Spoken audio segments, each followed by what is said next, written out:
Selamat malam Bapak Saudara semuanya. Salam, selamat berjumpa kembali. Malam hari ini dalam online Discipleship Revival Total Ministry. Puji Tuhan, hari ini kita akan melanjutkan materi pelajaran kita. Kita masih berbicara tentang manifestasi Yesus. Ya. Nah, seperti apa yang sudah kita bahas ya kemarin, kenapa kita harus memanifestasikan Yesus dan bagaimana manifestasi Yesus itu bisa terjadi di dalam kehidupan kita. Nah, Saudara, sehebat manusia ya, tidak ada yang bisa memanifestasikan Yesus. Oleh karena itu, idenya adalah dia masuk ke dalam diri Anda. Setiap orang yang percaya, ya, setiap orang diketuk pintu hatinya sehingga membuka hati buat dia sehingga dia masuk ke dalam diri Anda. Sekarang dia ada di dalam diri Anda. Dan banyak orang yang nggak menyadari kenapa dia mau masuk. Kenapa dia mau masuk, ya? Dan banyak orang hanya berpikir, wah, kalau kemasukan Yesus, Yesus ada di dalam diri saya, aku punya Tuhan yang besar, ya. Lalu cuman menjadikan sebuah Yesus dijadikan hanya sebagai andalan dalam hidupnya. Enggak salah, betul, ya. Memang mengandalkan Tuhan itu dianjurkan juga oleh Alkitab. Tapi ada tujuannya sebenarnya. Kenapa dia masuk? Padahal dulu dia pernah datang ke bumi, 33,5 tahun, lalu mati, lalu 3 hari dibangkitkan, lalu dia balik ke surga. Kata firman ya. Nah, tapi kenapa dia comeback? Kenapa dia kembali lagi masuk ke dalam diri orang-orang yang percaya itu? Nah, ada misinya. Saudara, ketika Yesus mati di kayu salib, memang dia pernah berkata, it's finished, sudah selesai, wis rampung. Ya, sudah selesai. Apanya yang sudah selesai? Misi untuk menyelamatkan manusia, menebus manusia, membayar dosa, itu sudah diselesaikan dengan dia naik ke kayu salib, mati di atas kayu salib itu, semua yang berurusan dengan hutang sama si iblis itu sudah dibayar lunas. Kitab Kolose mengatakan, ya, surat hutang digantung di kayu salib. Siapa punya hutang? Yang punya hutang adalah manusia. Ketika dia jatuh dalam dosa, dituntut oleh si iblis itu. Yesus membayar semuanya di atas kayu salib. Sehingga surat hutang yang ditaruh di atas kayu salib itu sekarang diteken sama Yesus. Tekennya ada tulisan lunas dibayar. Amin. Dengan darahnya lunas dibayar, ya. Nah, tapi saudara, pekerjaan Allah belum selesai sampai hari ini. Sampai kapan? Sampai setiap lutut bertelut, sampai semua lidah boleh mengaku Yesus adalah Tuhan. Dan pekerjaan itu terus akan diselesaikannya. Nah, Tuhan Yesus pernah bilang ya, oleh karena itu dia mau masuk ke dalam hati Anda, dia mau jadikan hidup Anda atau tubuh Anda ini menjadi rumah bagi Yesus. Ya, dia berdiam di dalam diri Anda, sekarang seluruh anggota tubuh Anda sekarang dimiliki oleh Yesus, dijadikan kantornya Yesus. Dan Yesus mau bekerja kembali melalui hidup kita. Sehingga dia mau pakai matamu, dia mau pakai hidungmu, dia mau pakai tanganmu, dia mau pakai mulutmu, dia mau pakai kakimu untuk kepentingan dia. Sehingga rencana Allah itu akan terjadi melalui kehidupan kita semuanya. Nah, tangkap baik-baik, pahami betul-betul bahwa menerima Yesus konsekuensinya apa? Anda harus serahkan hidup Anda supaya proyeknya Allah itu bisa termanifestasi, bisa terjadi melalui hidup Anda. Dan Anda sekarang bergerak bukan karena Anda pengen, sekarang Anda boleh memanifestasikan Yesus melalui hidup kita semuanya. Amin. Nah, jadi dia mau pakai hidup Anda atau tubuh Anda menjadi rumah bagi Yesus. Untuk apa? Untuk melakukan pekerjaan-pekerjaan yang besar, bahkan pekerjaan-pekerjaan yang lebih besar daripada apa yang pernah Yesus lakukan dulu. Sebenarnya ini adalah kelanjutan dari apa yang akan dikerjakan Yesus, saudara. Gak ada manusia yang lebih besar daripada Yesus, gak ada. Ya, jadi yang lebih besar apanya? Jenis pekerjaannya. Jadi ada hal-hal yang luar biasa yang Tuhan mau kerjakan, tapi nggak pakai tubuhnya Yesus, tapi pakai tubuh Anda dan saya. Di mana Yesus telah menjadikan tubuhmu sekarang menjadi rumah bagi Dia. Nah, saudara, kenapa pekerjaan yang dilakukan oleh Yesus tahap kedua ini kok disebut pekerjaan yang lebih besar daripada apa yang pernah aku lakukan, saudara? Ya, untuk apa? Supaya meyakinkan dunia. Ya, tujuannya salah satunya adalah pekerjaan yang meyakinkan dunia. Kenapa?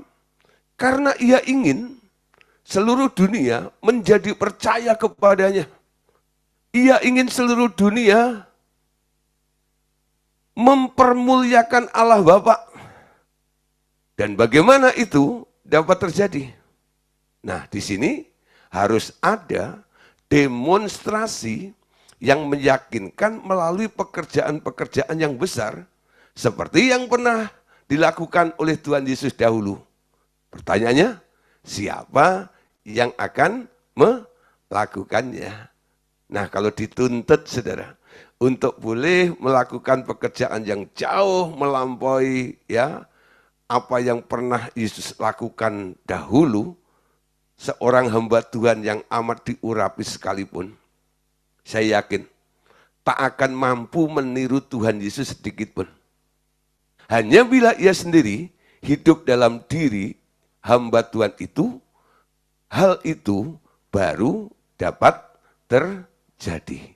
Nah, saudara, nggak ada seorang hamba Tuhan yang diurapi sekalipun yang akan lebih besar pekerjaannya dibanding apa yang pernah Yesus lakukan. Kecuali hamba-hamba Tuhan itu di dalamnya ada Yesus. Lalu dia mempersembahkan hidupnya untuk rela dipakai untuk Yesus. Lalu Yesus bermanifestasi di dalam diri orang itu. Orang itu akan melakukan pekerjaan-pekerjaan yang besar, bahkan lebih besar daripada apa yang Yesus pernah lakukan di masa lalu. Amin. Coba lihat Yohanes pasal 10, ayat 37 sampai ayat yang ke-38. Kita baca sama-sama ya. Yohanes 10, ayat 37 sampai 38. Jikalau aku tidak melakukan pekerjaan-pekerjaan Bapakku, janganlah percaya kepadaku. Tetapi, jikalau aku melakukannya dan kamu tidak mau percaya kepadaku, percayalah akan pekerjaan itu. Supaya kamu boleh mengetahui dan mengerti bahwa Bapa di dalam aku dan aku di dalam dia. Nah, saudara, jadi kalau Anda nggak yakin tentang apa yang Tuhan mau lakukan, tentang pekerjaan-pekerjaan yang besar, yang bersumber dari Bapa itu, paling tidak Anda boleh melihat apa yang dilakukan oleh Tuhan Yesus. Saudara, kenapa Tuhan Yesus begitu hebat ketika dia ada di muka bumi? Karena di dalam Yesus ada Allah Bapa. Amin. Bapa di dalam aku dan aku di dalam Bapa. Apa artinya? Yesus di dalam Bapa, Bapa ada di dalam Yesus. Ya. Nah, artinya begini, saudara. Kehendak Bapa itulah yang diadopsi oleh Yesus. Sehingga Yesus ada di dalam kehendak Bapaknya. Ini bukan berbicara tentang ngeblend ya, dua pribadi yang menyatu menjadi satu bentuk gitu, enggak. Ketika Tuhan Yesus ada di muka bumi, Bapaknya enggak di bumi. Bapaknya di surga. Yesusnya yang turun ke bumi. Amin. Yang satu berada di bumi, yang satu berada di surga. Ingat ketika Yesus dibaptis, langit terbuka. Ada suara yang datang dari atas, dari surga berkata, inilah anakku yang kukasihi, kepadanya lah aku berkenan. Ini menunjukkan mereka ada di dua tempat yang berbeda. Begitu juga ketika Yesus di kayu salib, ketika dia menyerahkan nyawanya, dia berkata, ya, Anda lihat, apa yang dikatakan oleh Yesus ketika dia merasa ketakutan itu. Eloi, Eloi, lama sabatani. Bapakku, Bapakku, Allahku, Allahku, kenapa engkau meninggalkan aku? Nah, saudara, Anda lihat, ada satu tempat yang berbeda. Dia teriak di tempat yang berbeda untuk satu pribadi yang ada di tempat yang lain. Tapi Yesus bilang, kalau kamu mau percaya tentang pekerjaan yang kulakukan adalah pekerjaan yang besar, itu karena aku ada di dalam Bapa dan Bapa di dalam aku. Ya, kehendak Bapa ada di dalam diriku dan aku ada di dalam kehendaknya Bapa. Sehingga slogan atau motonya Yesus ketika dia berbicara kepada perempuan Samaria yang di sumur Yakub itu, makananku, ya dia bicara pada murid-muridnya maksud saya, di sumur Yakub itu, dia katakan makananku ialah melakukan kehendak Bapa dan menyelesaikan. My business, pekerjaanku adalah melakukan kehendak Bapa dan menyelesaikannya. Nah saudara, itu yang dimaksud aku di dalam Bapa, Bapa di dalam aku. Bapa di dalam aku dan aku di dalam Bapa. Jadi mulainya kehendak Bapa ada di dalam Yesus, lalu Yesus melakukan kehendak Bapaknya. Nah, Yesus pernah berkata juga, jikalau kamu tinggal di dalam aku, dan firmanku tinggal di dalam kamu, mintalah apa saja yang kamu kehendaki, maka kamu akan mendapatkannya. Ya, syaratnya apa? Dia harus tinggal dalam diri Anda, dan Anda di dalam dia. Betul? Nah, ketika Anda menyatu dengan Tuhan, Yesus ada di dalam diri Anda. Bukan hanya sebagai aksesoris. Sekarang dia berkantor, punya proyek, punya program. Programnya sekarang mulai dibagikan kepada Anda. Diberitakan kepada Anda, diberitahukan kepada Anda. Aku mau begini loh. Aku mau melakukan itu loh. Nah, jadi sekarang kita harus tahu tentang apa yang mau dilakukan oleh Yesus yang ada di dalam diri kita. Ya.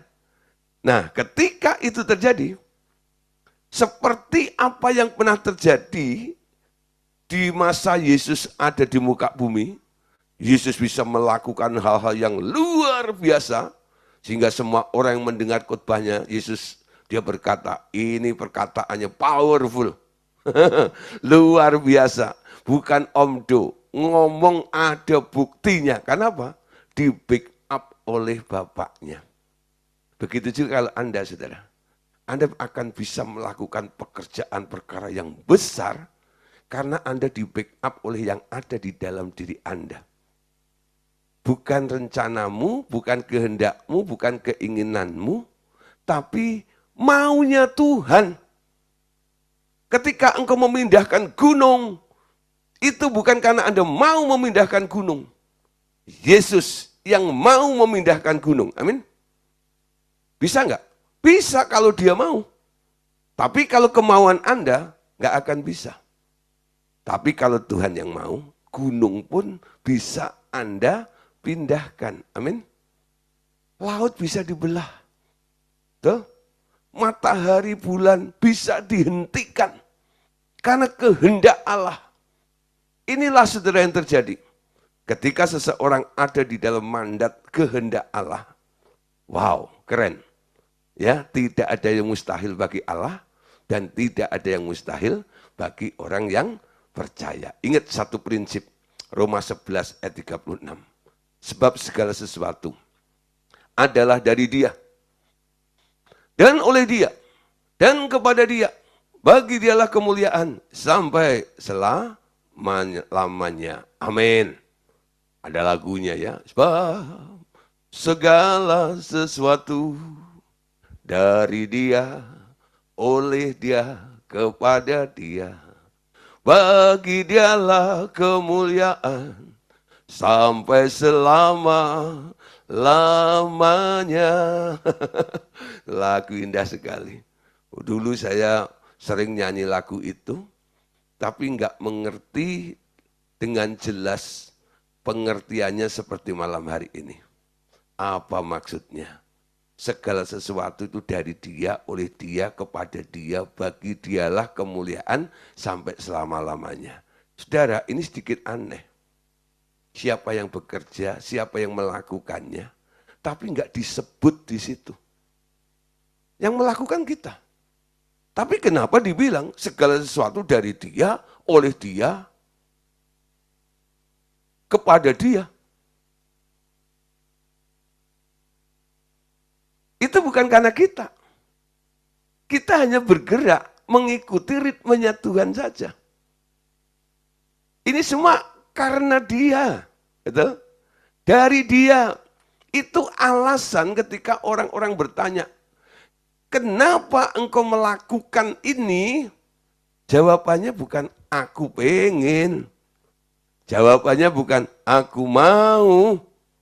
Tapi jawabannya persis seperti ketika Yesus ditanya oleh ahli Taurat, orang Farisi. Atas dasar apa kamu melakukan semuanya itu? Jawabannya adalah, anak tidak bisa melakukan apa-apa kalau tidak melihat Bapa. Anak tidak bisa menghakimi kalau tidak mendengar dari Bapa. Apa yang aku perbuat itu sumbernya dari Bapa. Apa yang aku katakan sumbernya dari apa yang aku dengar dari Bapa. Nah, pola yang sama sekarang harus terjadi juga dalam kehidupan kita. Semua karena Tuhan yang mau. Amin. Nah, termasuk kalau Anda khotbah. Kenapa Anda khotbah tentang ini? Karena Dia mau khotbah tentang itu. Rata-rata banyak hamba Tuhan hanya khotbah tentang Yesus. Khotbah tentang Bapa. Khotbah tentang Roh Kudus. Amin. Sebenarnya yang harusnya khotbah siapa? Yang harusnya khotbah ya Bapa, Tuhan Yesus dan Roh Kudus. Melalui mulut Anda. Nangkep saudara? Nah, itulah makna pengertian menjadi rumah bagi Yesus. Jadi sekarang yang punya ide, yang punya proyek adalah yang punya office, yang punya kantor itu. Ya. Nah, kita perhatikan saudara, faktanya banyak orang Kristen berdoa, Tuhan, kiranya Engkau sendiri yang bertindak. Engkau ulurkan tanganmu, jamalah hambamu, ya, bla bla bla bla bla bla. Ya, banyaklah kalau dilanjutkan. Dalam konsep mereka terbayang bahwa Tuhan bekerja sesuai permintaan mereka dengan melakukan hal-hal tertentu dengan rohnya di dunia ini. Jadi doa seperti ini sebenarnya masih ada di dalam aku mau, aku pengen, aku punya plan, aku punya rencana, aku punya program. Lalu minta untuk Tuhan terlibat. urapi aku Tuhan. Supaya aku bisa melakukan ya, apa yang aku pandang, ya, apa yang aku ingin lakukan untuk perkara ini. Aku memang nggak sanggup Tuhan. Oleh karena itu, tolong urapi aku supaya ide dan gagasanku ini bisa terjadi dan berhasil. Nanti Anda lihat, doa daripada orang Kristen kebanyakan ada di daerah ini. Nah, saudara, hal itu tidak akan terjadi sebab ia membutuhkan tubuh manusia untuk dipakainya guna mengerjakan hal-hal yang diminta. Ia harus mengirimkan seseorang hambanya untuk menjawab doa itu. Jadi mengapa doa orang-orang yang berseru-seru dengan sungguh-sungguh itu tak terjawab? Jawabannya, karena memang Tuhan tak punya orang atau kekurangan orang untuk dikirim. Nah, setelah Anda kita lihat, banyak orang yang masih terbelenggu dengan masalah. Sakit belum tersembuhkan. Masalah mereka masih berkecamuk di dalam hidup mereka ini. Pada mereka tak henti-hentinya berseru, memanggil namanya.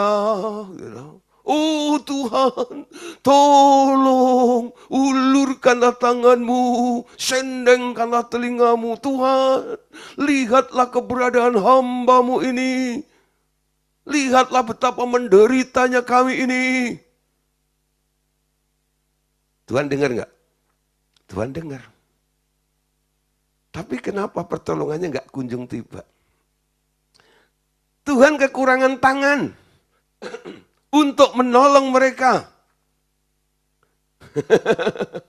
Apakah Tuhan enggak bisa menggelegar dari langit gitu, lalu penyakit dalam tubuh Anda tahu-tahu lenyap seperti itu? Saudara, buat apa dia menebus Anda? Dia menghargai Anda. Tuhan bisa sebenarnya melakukan mujizat secara supranatural seperti itu. Ada beberapa orang, tanpa didoain oleh seorang hamba Tuhan, tahu-tahu dia mengalami mujizat dalam dirinya. Berjumpa secara pribadi dengan Tuhan, lalu mengalami perubahan hidupnya. Tapi itu kan 1.000.000 banding 1, betul? Nah sisanya ini saudara, yang belum terjangkau. Kenapa itu terjadi? Karena Tuhan memberi kesempatan kepada orang-orang yang telah diselamatkan ini untuk menjadi perpanjangan tangan Tuhan di muka bumi ini. Dia butuh orang-orang yang mau diutus oleh Allah. Amin. Nah, Yeremia pasal 1 ayat 7. Tetapi Tuhan berfirman kepadaku, janganlah katakan aku ini masih muda, tetapi kepada siapapun engkau kuutus, haruslah engkau pergi. Dan apapun yang kuperintahkan kepadamu, haruslah kau sampaikan. Amin. Anda perhatikan, Yeremia awalnya minder, merasa dirinya masih muda, merasa dirinya nggak pantas, merasa dirinya nggak mampu. Saya ingat ketika saya masih pertama kali baru masuk layanan, lalu saya berkunjung ke salah satu gereja. Gereja pendetanya itu teman bapak saya, ya sama-sama pendeta. Lalu ketika ketemu dengan saya, nasihatnya begini, gitu ya, jangan gentar. Jangan melihat engkau masih muda. Ada Tuhan yang menyertai engkau. Ya, lalu dikutip ayat ini. Seperti Yeremia itu loh. Ya. Nah, tapi setelah saya renungkan ayat ini, saudara, Tuhan berkata, jangan katakan bahwa Anda masih muda. Tetapi kepada siapapun engkau kuutus, haruslah engkau pergi. Saya nggak berbicara tentang Anda belum punya pengalaman atau masih muda, tapi saya mau katakan malam hari ini, Tuhan katakan, kepada siapapun engkau kuutus, haruslah engkau pergi. Walaupun engkau sudah punya pengalaman, berjuta-juta pengalaman dalam pelayanan,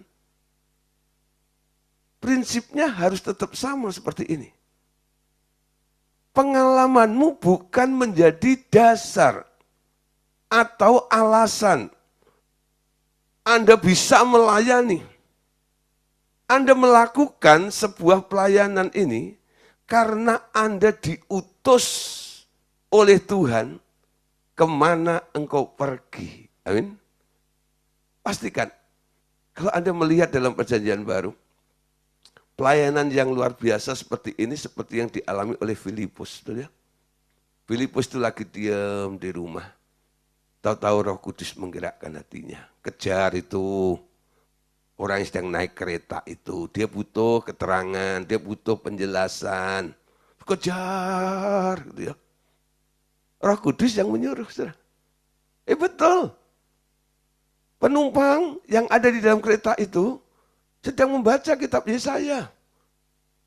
Lalu ditanya, Tuhan, apa yang kau sedang baca? Oh ya, aku membaca kitab Yesaya ini.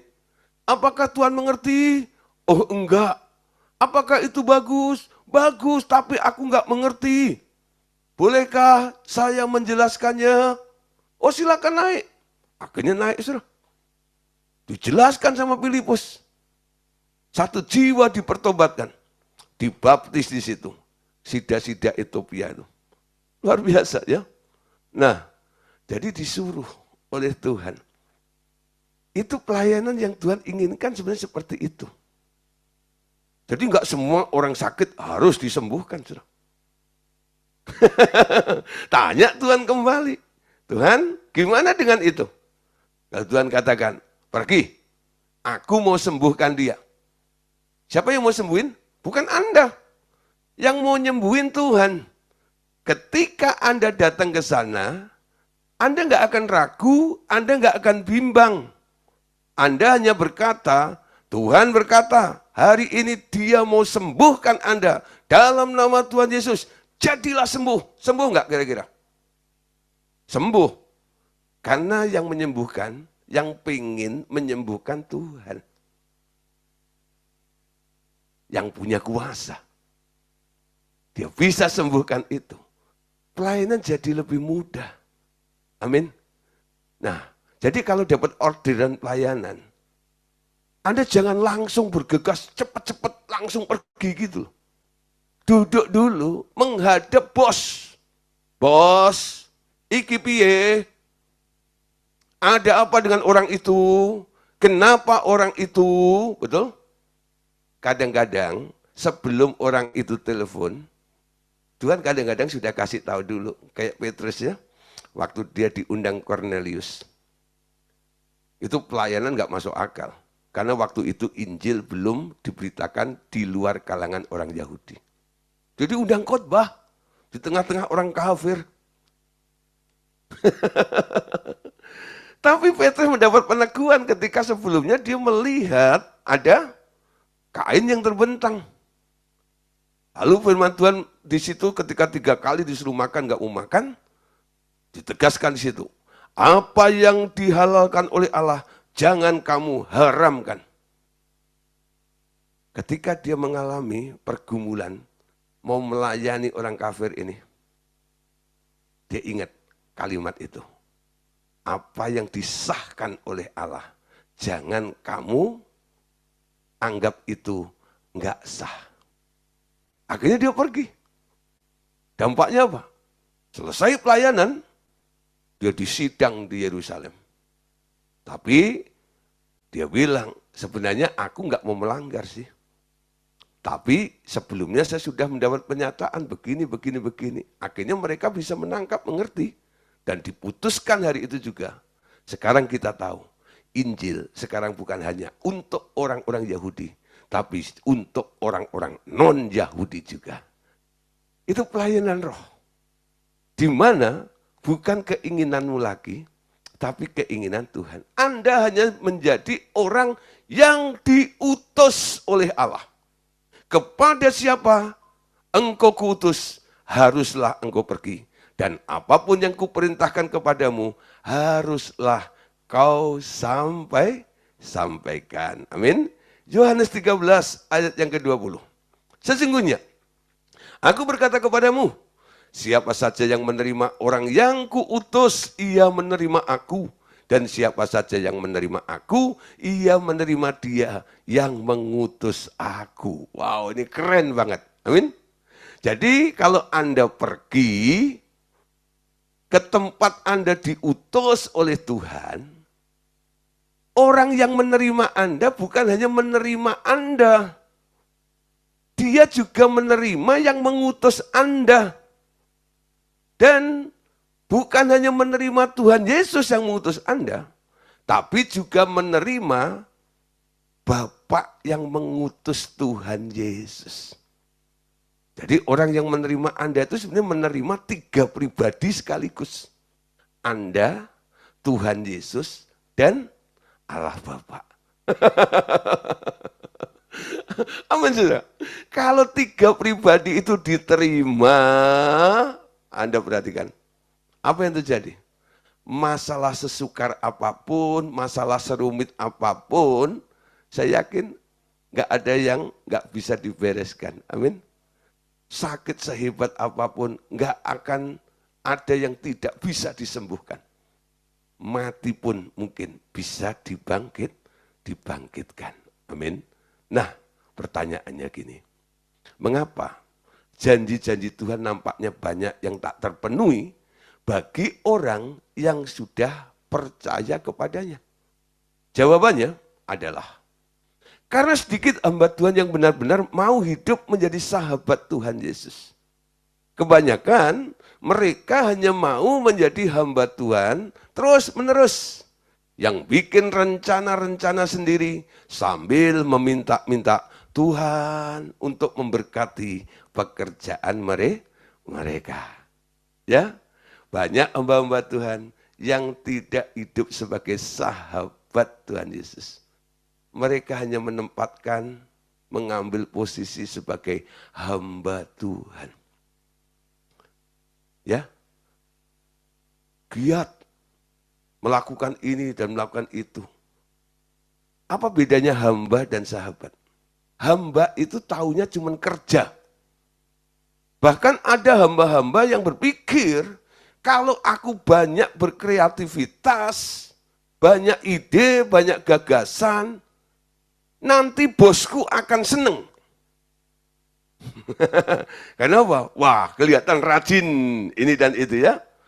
Nggak nganggur ini dan itu. Nah, saudara, bukan itu yang Tuhan mau. Tuhan pernah berkata, aku tidak menyebut kamu lagi hamba, tapi kamu adalah sahabat. Apa bedanya hamba dan sahabat? Hamba tidak mengerti apa yang dimau oleh sahabatnya, oleh tuannya, Tapi sahabat, dia tahu apa yang diingini oleh sahabatnya. Karena sahabat itu kadang-kadang sering curcol, amin. Sering curhat. Allah berbicara kepada sahabat-sahabatnya. Abraham adalah sahabat Allah. Daud adalah sahabat Allah. Pertanyaannya, apakah Anda sahabat Allah? Kalau Anda mengaku sebagai sahabat Allah, buktinya apa? Apakah Allah sering berbicara kepada Anda? Atau Anda hanya sering doa laporan? Atau Anda hanya sering berdoa untuk minta supaya Allah memberkati ide, gagasan, dan rencana Anda saja? Dalam tanda kutip, ini dalam konteks pelayanan loh. Ya. Nah, saudara, belajar, siapkan hati Anda, bereskan. Kadang-kadang banyak sampah-sampah yang harus dilenyapkan dulu dari benak pikiran kita. Yesaya 6 ayat 8. Lalu aku mendengar suara Tuhan berkata, siapakah yang akan aku utus? Dan siapakah yang mau pergi untuk aku? Maka sautku, ini aku, utuslah aku. Malam hari ini Tuhan memanggil Bapak Ibu Saudara. Siapa yang akan aku utus? Siapa yang mau akan aku utus? Apakah Anda adalah orang-orang yang angkat tangan lalu berkata, ini aku, utuslah aku. Konsekuensi mau diutus Tuhan. Anda harus dengar instruksinya. Anda harus dengar perintahnya. Anda harus tahu proyeknya apa. Apa yang Allah ingin lakukan melalui hidup Anda. Itu artinya Anda ada di dalam pengutusan. Anda diutus untuk apa? Bukan pengutusan secara umum. Tapi lebih spesifik. Ya. Kalau secara umum, itu amanat agung berkata, pergilah ke seluruh dunia, jadikan semua bangsa muridku. Caranya bagaimana? Nggak ditunjukkan di situ. Tapi sekarang kita harus lebih spesifik lagi. Tuhan, kau utus apa aku? Kenapa engkau harus pergi? Apa engkau mengutus aku ke sana? Ada apa di sana? Nanti Tuhan akan kasih tahu. Memang ada kalanya Tuhan bilang, udah nggak usah tahu. Ingat Samuel ya? Ketika Saul berkhianat, Tuhan bilang sama Samuel, bangun, bangkit, temui Saul. Aku pecat dia jadi raja. Ada apa Tuhan? Gak usah tahu, kamu tahu sendiri nanti kelakuan Saul seperti apa. Tapi sudah tahu poinnya, bahwa orang itu dipecat, betul? Tapi kasusnya belum dia tahu. Tapi dia sudah ngerti, dia sudah nggak pantas untuk menjadi raja lagi. Jadi Samuel sudah mengambil kesimpulan, apapun alasan dia, itu tidak bisa diterima. Betul? Nah, saudara, itu cara kerjanya seperti itu. Yohanes pasal 15, ayatnya ke-14. Kamu adalah sahabatku. Jikalau kamu melakukan apa yang kuperintahkan kepadamu. Amin. Kalau Anda ngaku sebagai sahabatnya Allah, harusnya Anda adalah orang-orang yang melakukan apa yang diperintahkan oleh Allah kepada Anda. Amin. Itu baru Anda pantas untuk disebut sebagai sahabatnya Allah. Ya. Nah, ia dari dahulu mencari sahabat yang dapat menolong dia. Sehati sepikir dalam perjuangan yang dia hadapi. Konsep kebanyakan orang justru sebaliknya. Mereka merasa berhak meminta Tuhan menolong mereka di sini dan di sana setiap hari. Amin. Banyak orang sudah yang selalu minta tolong terus sama Tuhan. Tuhan tolong. Ya, walaupun bukan masalahnya. Tolong urapi proyek pelayanan saya ini. Tolong urapi, sebentar lagi saya khotbah Tuhan.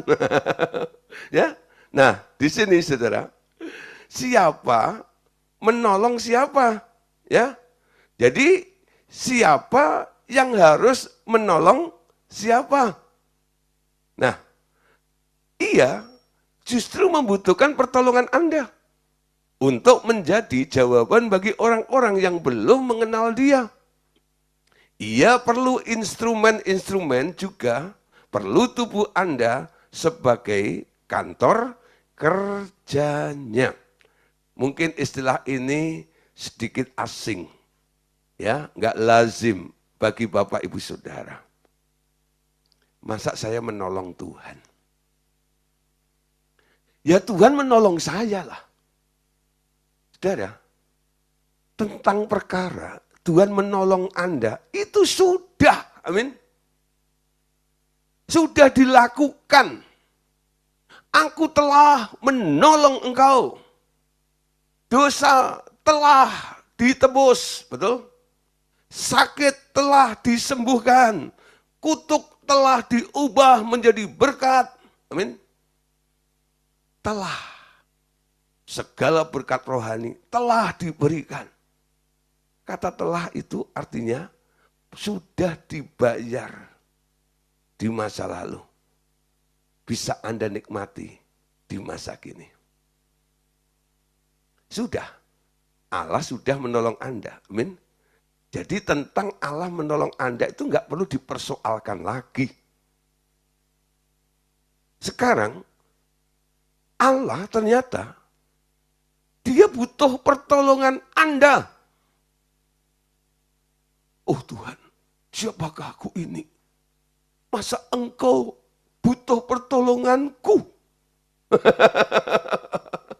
Tapi faktanya memang begitu, saudara. Ya. Sekarang karena dia sudah nggak punya tubuh, dia butuh tubuh.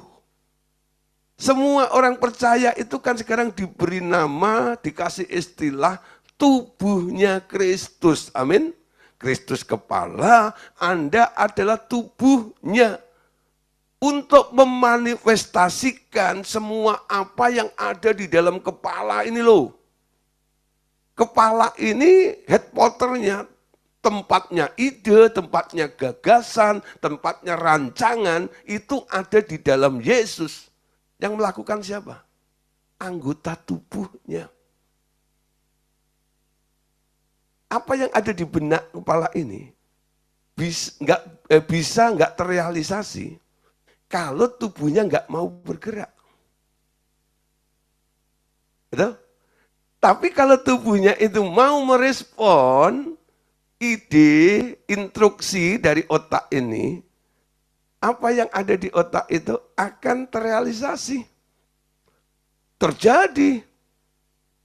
Nah, disinilah pengertiannya. Yang dimaksud dengan bahwa Allah butuh pertolongan kita. Amin. Dia mau kerjasama dengan Anda. Anda dijadikan teamwork-nya Allah ada di sini. Amin. Nah, Markus 14 ayat 37 sampai 40. Setelah ia datang kembali dan mendapati mereka sedang tidur, lalu berkata kepada Petrus, Simon, sedang tidurkah engkau? Tidakkah engkau sanggup berjaga-jaga walau 1 jam saja? Berjaga-jagalah dan berdoalah supaya kamu jangan jatuh ke dalam pencobaan. Roh memang penurut, roh memang berniat baik, tetapi tabiat manusia lemah. Lalu ia pergi lagi dan mengucapkan doa yang itu juga. Ketika ia kembali, ia mendapati mereka sedang tidur, sebab mata mereka sudah berat dan mereka tidak tahu apa yang harus mereka katakan kepadanya. Nah saudara, jadi tabiat manusia itu lemah. Artinya apa? Kalau dituntut banyak alasannya. Selalu menganggap dirinya nggak pantas, nggak bisa, nggak mampu. Amin. Ya. Nah, selalu begitu. Rohnya sih mungkin itu aku mau dipakai oleh Tuhan. Ketika Tuhan menyatakan instruksinya kepada Anda untuk Anda melakukan ini dan itu, lalu Anda lemah, Anda merasa mana mungkin, mana bisa, aku nggak sanggup semuanya itu. Sebenarnya yang kerja bukan Anda, yang kerja adalah Tuhan di dalam diri Anda. Amin. Tugas kita cuma satu, 2 Timotius 2:21. Jika seseorang menyucikan dirinya dari hal-hal yang jahat, ia akan menjadi perabot rumah untuk maksud yang mulia. Ia dikuduskan, dipandang layak untuk dipakai tuannya, dan disediakan untuk setiap pekerjaan yang baik. Ketika engkau mau menyucikan dirimu dari hal-hal yang jahat atau unclean, ia akan Anda akan dijadikan perabot rumah untuk maksud yang mulia. Pertama Anda dikuduskan, dikhususkan. Lalu Anda dipandang layak. Untuk apa? Untuk dipakai Tuhan. Disediakan untuk setiap pekerjaan yang baik. Jadi bukan karena Anda menilai diri Anda layak atau tidak. Dia yang memandang, Anda layak enggak untuk proyek pekerjaan yang dipercayakan kepada Anda itu. Saya kadang-kadang ya, kalau mempercayakan layanan kepada seseorang ya, karena saya mungkin lagi berhalangan ya, dan ini harus dilayanin bareng, saya harus di tempat yang lain, kadang-kadang saya telepon teman atau anak rohani saya bilang, tolong ya sana. Nah, saya nggak sembarang menyuruh orang. Saya melihat kapasitas dari orang itu. Bisa enggak dan sebagainya. Ya, dulu saudara awal-awal saya masih bergabung dengan RTM, jalan bareng dengan Pak Andreas. Itu kali Pak Andreas lagi di mana waktu itu luar negeri ya, itu dia telepon saya, Gideon, ya, tolong layanin si A ini. Ketika saya cek, saya tak ingin tahu siapa si A itu, ternyata orang hebat. Bukan hanya orangnya hebat, kasusnya ruwetnya luar biasa. Saya telepon balik, Pak, mana saya bisa, mana saya sanggup Pak. Nanti kalau saya datang, apakah saya dianggap Pak? Pak Andes bilang, siapa bilang kamu nggak layak? Kenapa aku utus kamu? Ya karena aku sudah mempertimbangkannya. Dari beberapa orang yang aku lihat, kamu yang pantas tuh. Dengan pernyataan beliau seperti itu, saya sedikit keangkat. Saya dianggap pantas, saya dianggap layak. Amin. Nah, itu mengurangi perasaan saya yang tidak pantas, yang tidak layak. Amin. Kalau hari ini Tuhan bilang barang siapa menyucikan dirinya dari hal-hal yang jahat, aku akan pakai menjadi perabot rumah untuk maksud yang mulia, dikuduskan, lalu dipandang layak oleh Tuhan itu untuk dipakai, disediakan untuk setiap pekerjaan yang baik. Artinya semua sudah ditimbang oleh Allah. Dan Allah tahu, Anda bisa melakukannya. Amin. Anda bisa melakukannya. Kenapa? Karena itu bukan idemu. Ide yang menyuruh Anda itu loh. Yang ada di dalam diri Anda. Yang bekerja di dalam diri Anda. Nah, ketika Anda mulai mendengar khotbah ini, di sini tidak ada lagi orang-orang yang merasa dirinya nggak pantas, nggak layak. Skip itu istilah, Tuhan, lihatlah keberadaan hambamu ini. Hambamu tak layak, hambamu cacing dan tanah liat. Oh Tuhan, tolonglah saya. Saya tidak layak, saya tidak pantas Tuhan. Ya. Kalau Anda berdosa ya cepat minta ampun. Betul ya? Kalau banyak kesalahan cepat dibereskan. Kalau sudah diampuni, sudah dibereskan, jangan tertuduh terus dengan perasaan tidak layak itu. Dengar kata Tuhan, kamu pantas, kamu layak, aku yang melayakkannya, sekarang aku beri tugas kamu untuk melakukan pekerjaan yang besar. Amin? Gak ada yang amin? Gak ada yang amin? Nah, coba Kolose 3, ayat 1 sampai ayat yang kedua. Kenapa banyak orang sulit untuk bertumbuh, berubah? Karena itu apabila kamu dibangkitkan bersama dengan Kristus, carilah hal-hal yang di atas, di mana Kristus ada, duduk di sebelah kanan Allah. Pikirkanlah hal-hal yang di atas, bukan yang di bumi. Cari perkara yang di atas, bukan yang di bumi. Pikirkan perkara yang di atas. Ketika pikiranmu Anda penuhi, Anda mulai berpikir tentang Tuhan. Tuhan mau apa ya? Tuhan lagi ngapain ya? Bukan merenungi nasib Anda. Bukan mikirin utang Anda. Bukan mikirin masalah Anda. Coba mulai pikirin Tuhan. Siapa di sini yang sering mikir Tuhan gitu, ada enggak? Bangun tidur, pikiran yang pertama kali muncul apa? Halo? Bu Maria Oli apa? Bangun tidur, pikiran pertama muncul apa? Handphone saya mana? Itu sudah menjadi penyakit umum. Bangun tidur nomor satu, handphone yang dicari. Ada WA masuk enggak? Ada Kang Tau masuk enggak? Itu ya. Nah, ada berita apa ya? Mulai searching lama-lama di situ. Terus lalu alasannya dirohanikan. Untuk bahan, ya nanti kalau doa, materi doa dari informasi seperti ini. Saudara, sebelum Anda datang pada Allah, Anda sudah dikotorin dengan sampah-sampah itu. Sehingga semua yang Anda bawa kepada Allah itu tak lain adalah sampah-sampah dunia.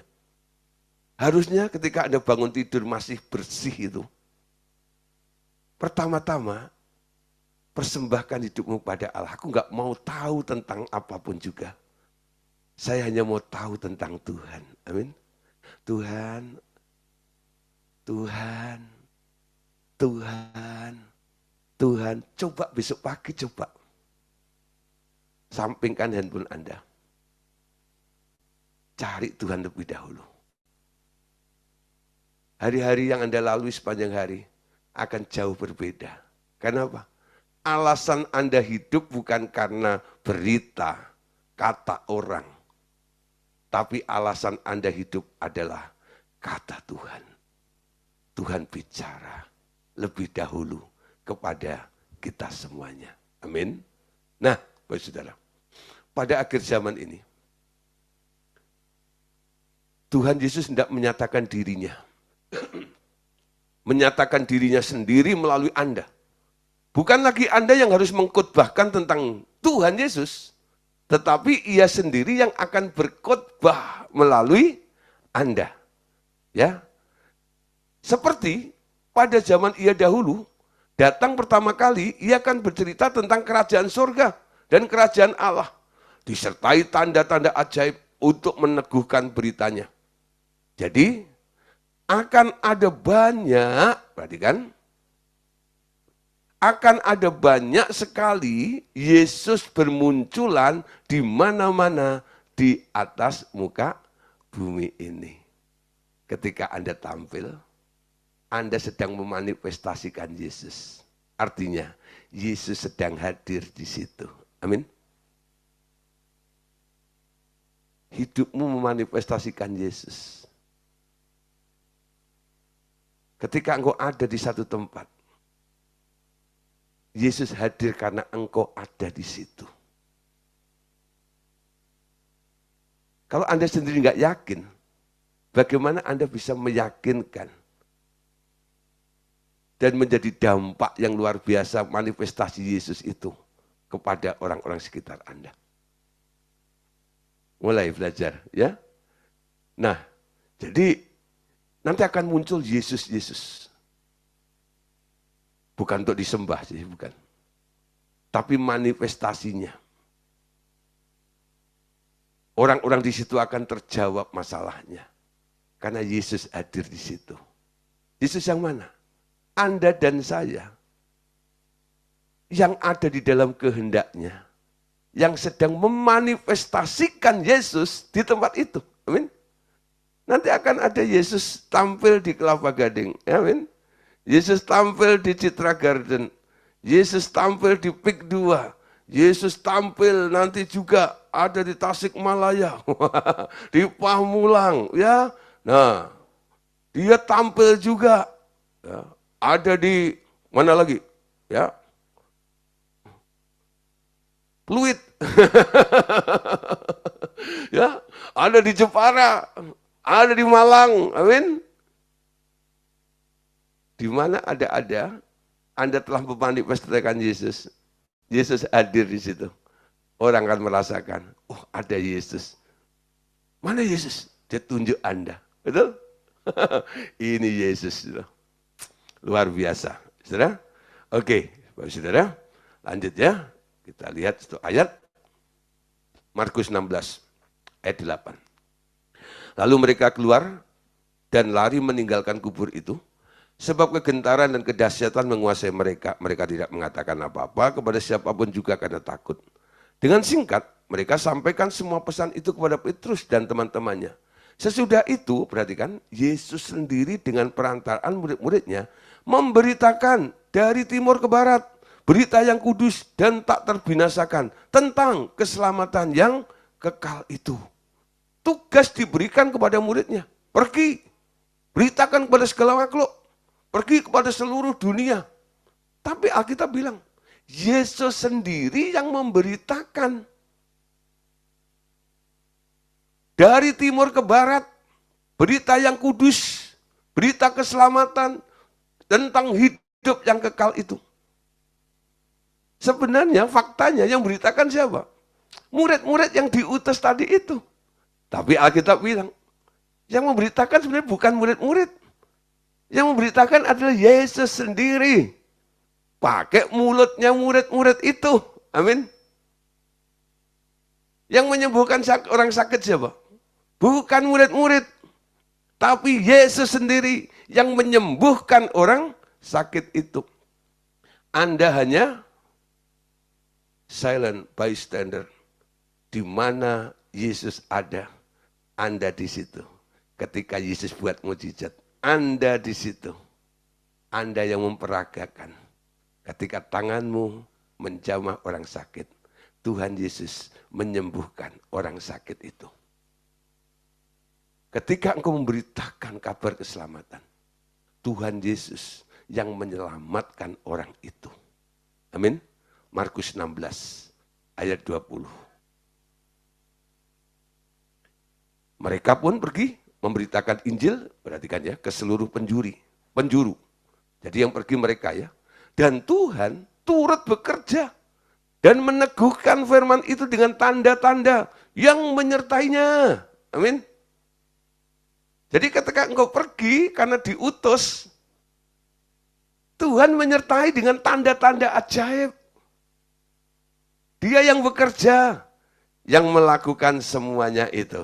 Amin. Yohanes 14, 19-21. Sesaat lagi, dunia tidak melihat aku. Perhatikan. Sesaat lagi dunia tidak akan melihat aku lagi. Tetapi kamu akan melihat aku. Alasannya, sebab aku hidup dan kamu pun akan hidup. Pada waktu itulah kamu akan tahu bahwa aku di dalam Bapakku dan kamu, Gideon, kamu di dalam aku, kata Tuhan Yesus. Dan aku di dalam kamu. Siapa saja yang memegang perintahku dan melakukannya, dialah yang mengasihi aku. Siapa saja dikasih oleh Bapakku dan diriku kepadanya. Amin. Menyatakan diri. Memanifestasikan.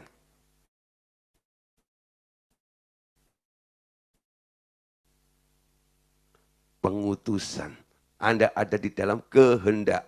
Rencananya Allah. Dia ada bersama dengan kita. Bahkan dia tinggal bersama dengan kita. Yohanes 14 ayat 23. Jawab Yesus, jika seseorang mengasihi aku, ia akan menuruti firman-Ku. Dan Bapakku akan mengasihi dia, dan kami akan datang kepadanya dan tinggal bersama. Mengasihi Tuhan. Tanda orang mengasihi adalah nurut, melakukan perintahnya. Betul? Tadi dikatakan, kami akan tinggal di dalam Bapa Tuhan, di dalam dirimu. Kadang-kadang berapa orang tanya sama saya ketika saya pelayanan sendiri. Orang berpikir saya bawa tim, ternyata saya datang sendiri.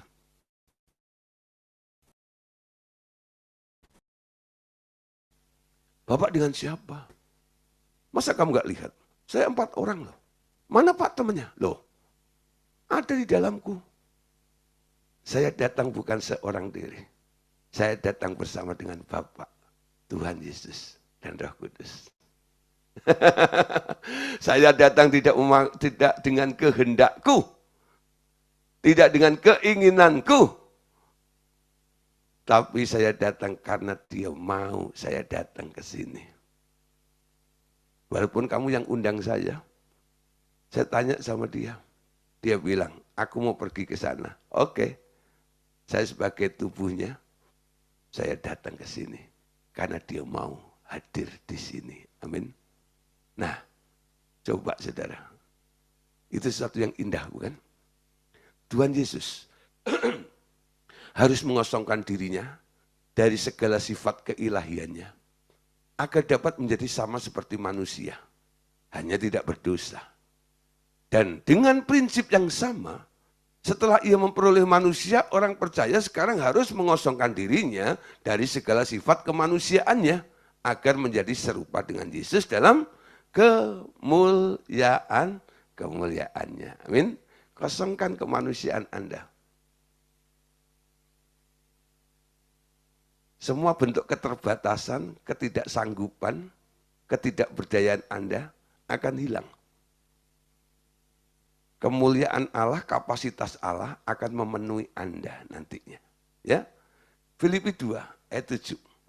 Melainkan telah mengosongkan dirinya sendiri dan mengambil rupa seorang hamba. Dan menjadi sama dengan manusia. Kalau Yesus mengambil rupa seorang manusia, sekarang Anda yang manusia harus mengambil rupa, naik level, setingkat dengan Allah.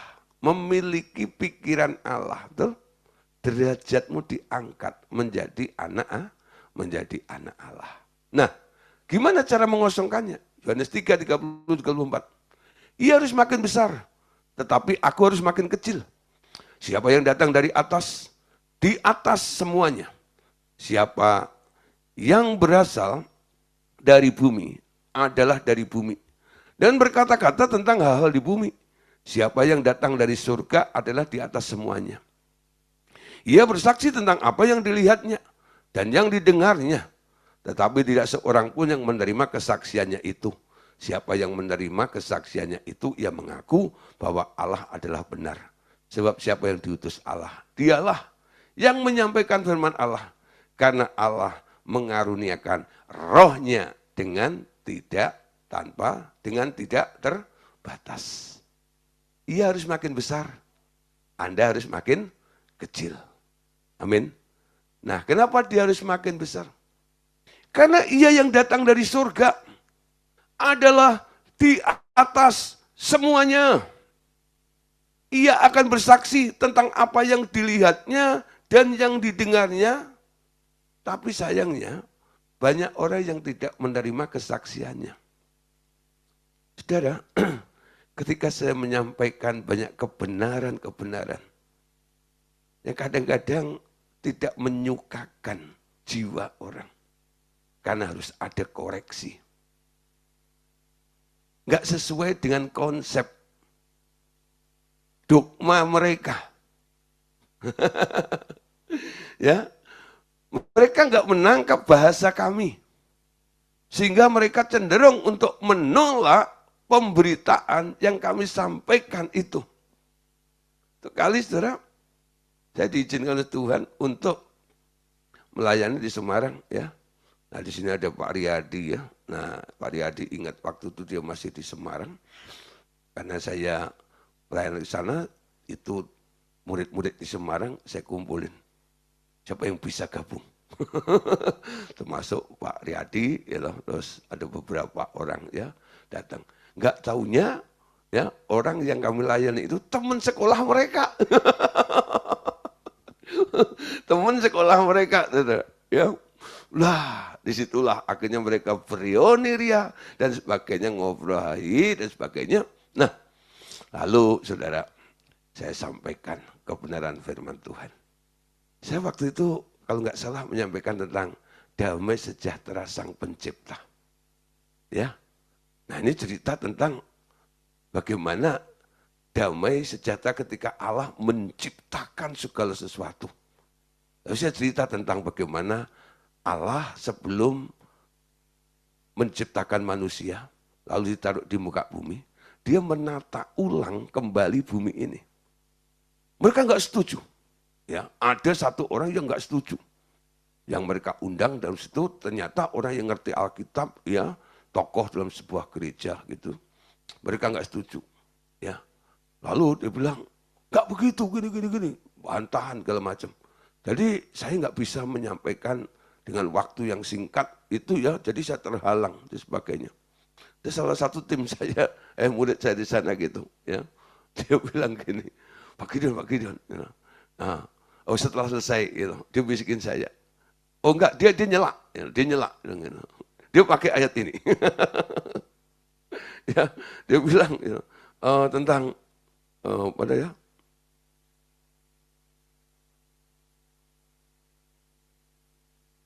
Bahwa mereka itu tidak mengerti tentang bahasa.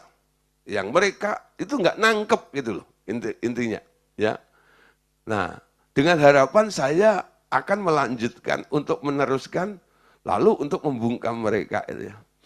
Tapi saya berpikir banyak ya, daripada saya bantahan gitu ya. Ini nggak akan habis. Akhirnya saya mending, ya sudah. Kalau Anda nggak bisa menerima, ya nggak apa-apa. Izinkan saya untuk melanjutkan saja.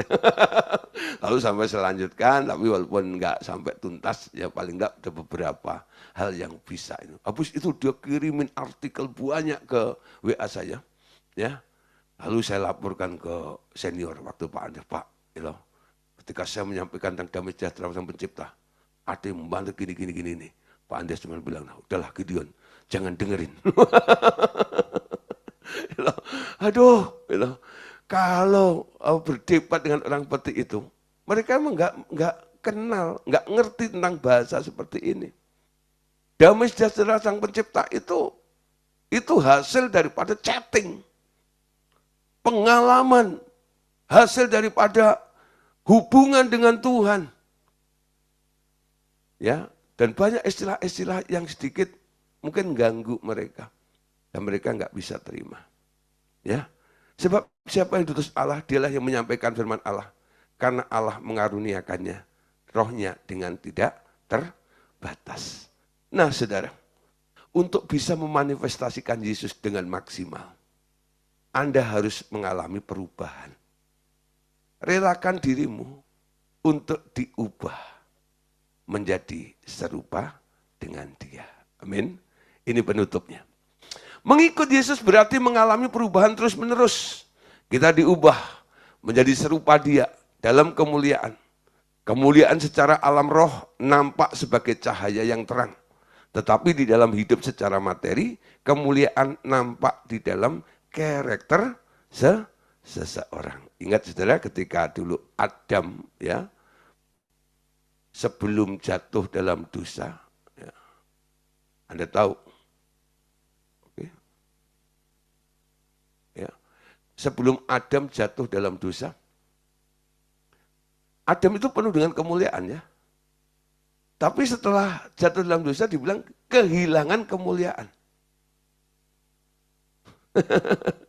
Sebelum jatuh dalam dosa kemuliaannya di mana? Kemuliaannya di dalam, betul?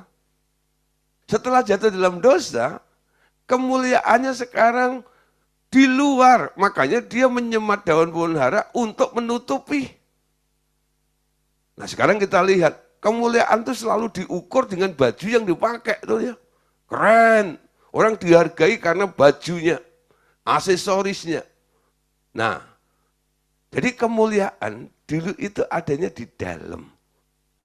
Ya, tapi sekarang sudah kemuliaan itu bukan sekedar baju yang Anda gunakan, aksesoris Anda. Yang dilihat oleh Allah adalah tentang karakter Anda. Apakah Anda sudah berubah memiliki karakter Kristus atau belum? Itulah saudara, tanda-tanda bahwa kemuliaan Allah itu sudah mulai muncul, termanifestasi dalam kehidupan kita. 2 Korintus 3:18. Kita semuanya mencerminkan kemuliaan Tuhan dengan muka yang tidak berselubung. Karena kemuliaan itu datangnya dari Tuhan yang adalah roh, maka kita sedang diubah menjadi serupa dengan gambarnya dalam kemuliaan yang semakin besar. Kalau Anda hari ini melihat, kok aku belum kinclong kayak Yesus, nggak apa-apa. Tapi pastikan Anda sedang diubah. Amin. Sedang diubah. Sampai akhirnya 1 Yohanes 2:6 ini terjadi dalam hidup Anda. Siapa yang mengatakan bahwa ia ada di dalam Kristus? Ia wajib hidup sama seperti Kristus telah hidup. Coba cek, ketika Yesus hidup di dunia seperti apa? Apakah Anda sudah seperti itu belum? Ya. Nah, izinkan Tuhan Yesus menggunakan kehidupan kita. Ibaratnya seperti Tuhan Yesus naik ke keledai. Ya, ingat ketika Yesus dimuliakan, diagung-agungkan, dia naik keledai muda. Ya, ketika masuk Yerusalem, semua mengatakan, Hosana Mubarak Rajaku. Yang dimuliakan siapa? Yesus. Kain-kain indah semuanya ditebar di jalan-jalan untuk menyambut kedatangan Raja mulia yaitu Yesus itu. Tapi Anda perhatikan, selain Yesus yang lewat, ternyata keledai yang ditunggangi oleh Yesus itu yang menginjak-injak kain-kain yang mahal-mahal itu. Menjadi keledai tunggangan Yesus. Ya, Anda akan mengalami kemuliaannya bila menjadi pembawa Yesus atau Kristoferus. Seperti kemuliaan seekor keledai muda yang dipakainya untuk memasuki Yerusalem. Ini ayatnya baca. Lalu mereka membawa keledai muda itu kepada Yesus dan mengalasinya dengan pakaian mereka. Kemudian Yesus naik ke atasnya. Naik ke keledai ya. Banyak orang yang menghamparkan pakaiannya di jalan dan ada pula yang menyebarkan ranting-ranting hijau yang mereka ambil dari ladang. Orang-orang yang berjalan di depan dan mereka mengikuti dan belakang berseru, Hosana, terpujilah dia yang datang dalam nama Tuhan. Terpujilah kerajaan yang datang, kerajaan Bapa kita Daud. Hosana di tempat yang maha tinggi. Nah, saudara, diagung-agungkan seperti itu. Yesus diagungkan, Yesus dimuliakan, Yesus dihargai. Keledainya juga ngangguk-ngangguk. Itu saudara untungnya juga kalau mau menjadi keledainya Yesus. Tapi juga rela ditunggangi Yesus. Arah keledai itu nurut siapa? Nurut sama yang nunggangi. Yang nunggangi siapa? Yesus. Hidupmu sama juga. Harusnya ya, ketika Anda rela mau ditunggangi oleh Tuhan Yesus. Nah, disinilah saudara, kita nanti akan melihat bagaimana ketika Yesus dimuliakan. Anda juga ikut dimuliakan. Amin. Nah, oleh sebab itu, yuk kita mulai bersama-sama untuk mempersiapkan diri masuk menjadi orang yang diutus oleh Allah. Rela menjadi keledai bagi Tuhan Yesus. Sampai Yesus termanifestasi melalui hidup kita. Oke, God bless you. Tuhan Yesus memberkati kita semuanya. Amin.